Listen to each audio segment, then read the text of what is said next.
It's about commitment, healing, honor, respect. This is Barber Life. Cutting hair, I like it. Barbershop, I like it. Change your life, I like it. Conversate, I like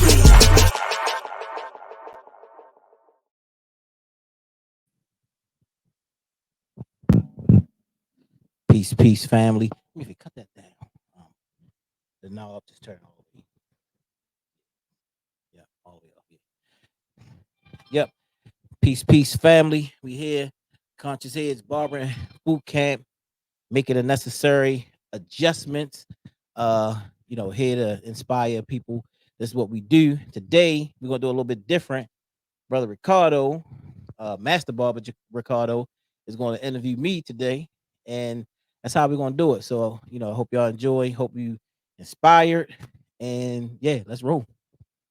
I want to say what's up to everybody. Like you said, I'm Master Barber Ricardo. I once was a sensei of the.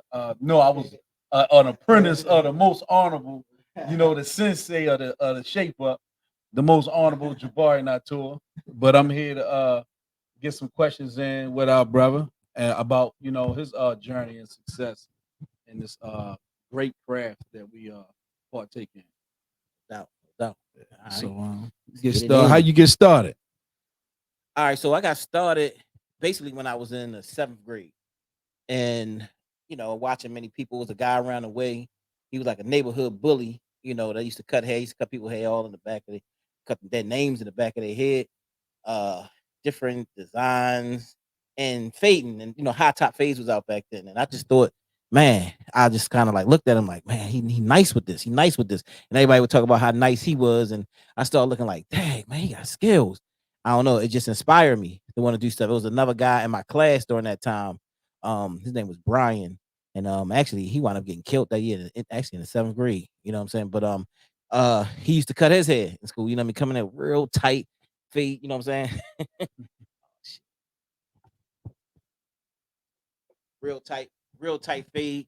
And so I'm like, man, I could do this myself also. You know what I'm saying? So, I just kind of geared up, and I started to I started to think about cutting hair, and I got a pair of clippers. I didn't understand clippers at the time. We didn't have no YouTube out there, whatever, you know what I'm saying? And I didn't go to the barber shop a whole lot. I went every now and again. My mom would actually cut my hair sometimes, and she really didn't know what she was doing. But she was satisfactory with the family. Like my grandfather would have her cutting the uncle's hair. Everybody, like, come on over that China, cut your hair. You know what I mean? And she did, she did it. It was satisfactory. They liked it, but she would cut my hair down. Of course, it wasn't like a shape up and stuff like that. But I went to the barber shop every now and again. But I didn't know I had the clippers, didn't know what they was, and all of a sudden I started trying to do this shape up. I'm like, man, why is this not getting the line on here? You know what I mean? What's going on? Like, I didn't understand exactly what was going on, and so I then started to fade myself and start to see it had a level on there. I'm like, okay, this drops it lower. You know what I mean? This drops it high, and I would just think when I went to bed, like, how am I going? How can I make this happen? I could drop this down. I'm telling you, I would sit there and I would lay down and I would think about how to do this. I could do that. I see it was a guard on it, but I could put that on there and then I could do it. I had to think about this in my mind about what to do. Nobody telling me how to do it. No other barbers telling me how to do it. So I just kind of conceived it in my mind about the whole thing. So from there, I started cutting my hair myself.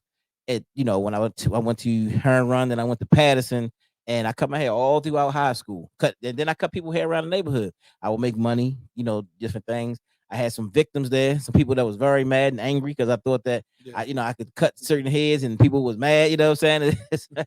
I can remember, you know what I mean. But that taught me. Every victim, taught you how to get better. So cutting hair, I'm coming through. I'm thinking I want to be a barber when I come out of high school, but I kept cutting my hair, you know what I mean? But just trying to figure it out. So I actually went to the police department. I didn't go in the police department. I went to the apprenticeship program and started doing that. So I went through that program. Then they just canceled the program, like in the midst of us doing the apprenticeship. I mean the police academy, the cadet program. So they just canceled it. And so next thing you know, I'm like, man, what am I going to do? So during that time, I started doing a little reading, little Malcolm X and different things. And then all of a sudden, I was like, oh, I don't want to do that no more. I started working at everyone's place bookstore, black owned bookstore. And from there, I started getting in a little deeper into black consciousness and all. There was a man named Mr. Leon used to come in there, and he would become my master barber. And I asked him when he kept coming through, and we would talk, have good conversation. I said, next time he come in here, I'm gonna ask him if I could do an apprenticeship underneath him. And sure enough, he said, yeah, said yes. And then from there, we was flying high. I was there at True Cuts Barbershop. That was my first barbershop on Charles Street, and I was there under Master Barber Leon. And from there, he's the master. He's my grandmaster. You know what I mean? That I pay respect to. And he took me on, and I said, if I get this skill, then I'm going to actually train other people on actually how to do it. Some things went on down there. I stayed down there for about 2 years. They had to leave, and I had to try to figure out what was I going to do at that point. So then I started looking for the space, to open up a new spot. And so I came to 25th Street just looking one day. God brought me through here. I was looking, I'm like, man, it's a nice spot, but it wasn't laid out. It had carpet in it, it had walls in it and everything. And so I left out. I'm like, okay, it was nice, whatever. Mind you, the whole time I ain't had no money. You know what I'm saying? Like, I mean, this was like me looking at stuff like for Right. what? I mean, logically, it didn't make sense, but I'm looking. Anyway, me and my mom, we riding maybe like 2 weeks later, we riding on 25th Street. I said, "Ma, there's a white guy outside." I said, "That's probably the guy that owned the building right there." She said, "You think so? You want to go talk to him?" I said, "All right." So she pulled over, and I went and talked to the guy, like, "Hey, man, I'm looking to try to open up a barbershop." And blah, blah. Okay, all right, yeah, fine. So then he rented me the building, but we found out as we started renting, as we went down to the zoning board, that we wasn't zoned correctly. So Mm. I came in the next week, and I got one of my friends to knock down all of the walls that Right. that was in the shop, but I had to stop because I might have to put the walls back up, Right. within the shop. So I'm like, man. So we went to this process that took us 9 months to get into this spot. You know what I'm saying? Before we got zoned correctly, so I had to fight. Many people told me, they said, man, even my lawyer, he said, why don't you just get a new spot? The zoning commission said, why don't you just get a new spot? And I'm like, no, I want this spot. This is what I want right here. Y'all trying to keep me away from here. Y'all trying to marginalize me. You know what I'm saying? Like, no, no, no. I want this spot right here. And I got obsessed with getting this spot because I think they told me that I couldn't get it and I wouldn't Right. get it. And I went and I presented all of this evidence. The planning commission during that time, they winded up uh I called him so much, and that's where I met Brother Carl Stokes, because I Okay. knocked on his door that day, you know what I mean? Okay. And he said, I'll help you. And he helped me, man. I mean, so many different ways with the planning commission. They started to love me so much, but it was my work ethic, because I Right. called them all day long. And when I went down for my hearings and my zoning, they came out to support. And they was Mm. the number one people was like, nah, look, don't get why are you so obsessed with this building? Da, da, da. And they all came out to support me. And when I got it, congratulations. Yeah. You work really hard. You deserve this. Like, we never thought that this was going to happen. So, that's how I got started.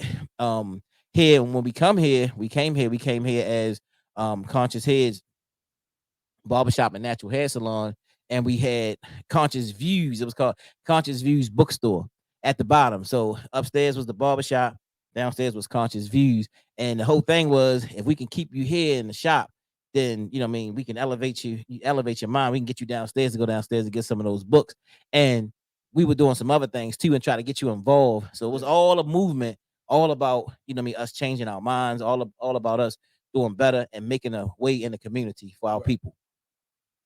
Okay. So how many years you been in the business altogether?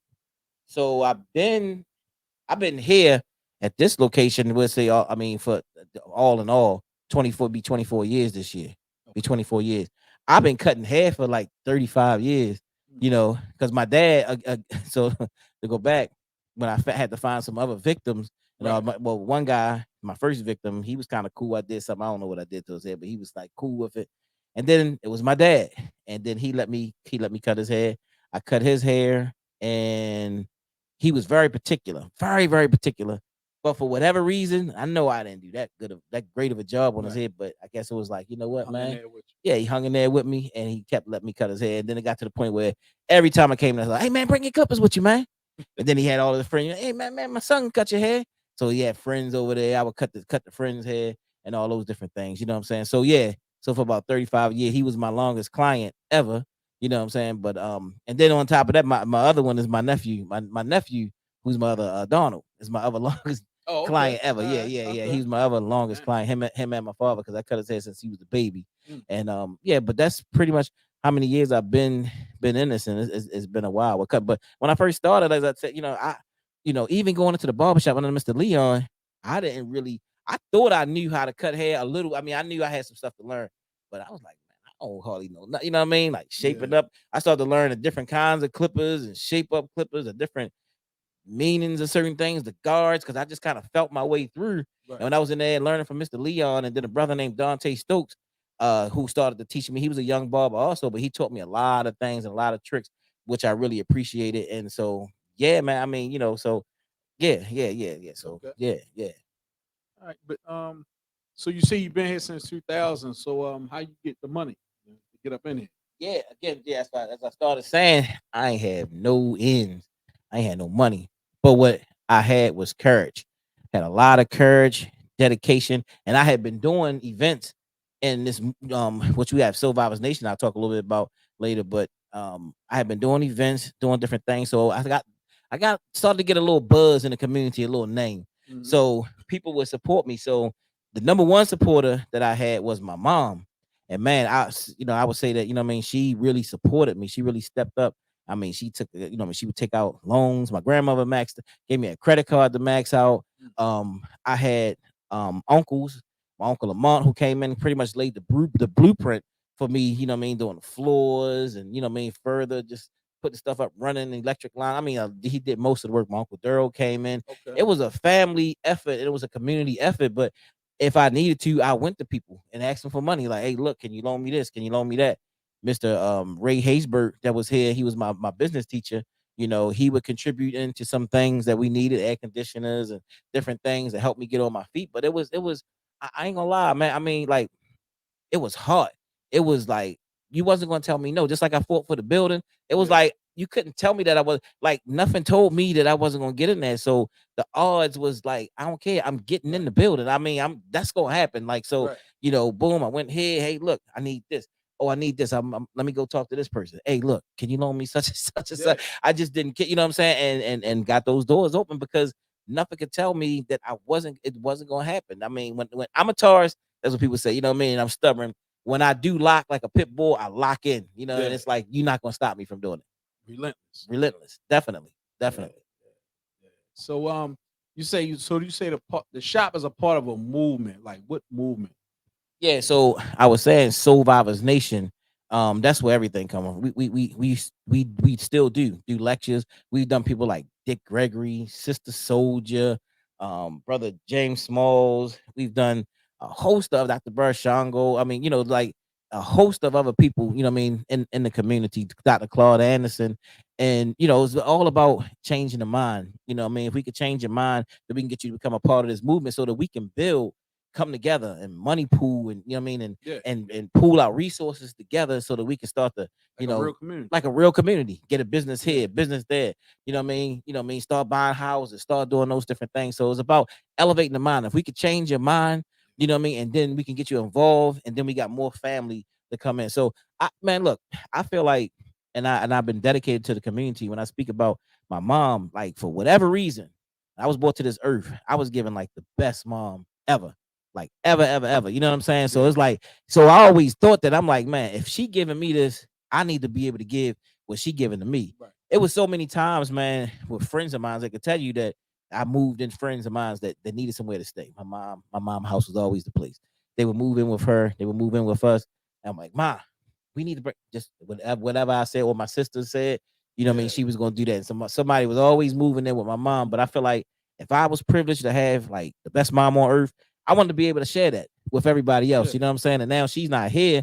What I mean, in the physical sense. You know what I'm saying, of the earth, but she's still with me every single day, and I still got to represent, and I still got to do what I have to do for my community. So I want to give people what I was given. You know what I'm saying, from the light that I was given from her, and continue to beam that light on the community. So that's what Survivors Nation was about. It was about giving information for inspiration for the purpose of elevation. So we did many rallies in the community. We had prison ministry that we had, and you name it. We was there. You know what I mean? Yeah. Food, clothing drives, down to whatever. I mean, we did every kind of fundraiser that you can think of, skating, Mm. dinners, you name it. We was involved. We was involved. Music, whatever it needed, whatever needed to be done. Right. That's what Soul Vibers Nation is about. So that's what the boot camp, and the whole barbershop come out of that thought. You know what I mean? But the barbershop was always a recruiting ground for Soul Vibers Nation. Because people always gonna need a haircut. So always gonna need a haircut. It's like I was saying last time. It's like almost like a hub for people, human interaction. Yeah, to a degree. Yeah. It's you definitely want to interact with different people in a barbershop. It's definitely one of the most social places in our community where you can come and get information. And you get that information, and we knew that. So we had two. We had the bookstore and we had the barbershop. But like I said, we can hold you in that bookstore and that barbershop. We can get you downstairs to go get some books. Yeah. Dr. Francis Cress Wells and blah, blah, blah, blah. Right. Oh, yeah, ISIS papers. We got that downstairs.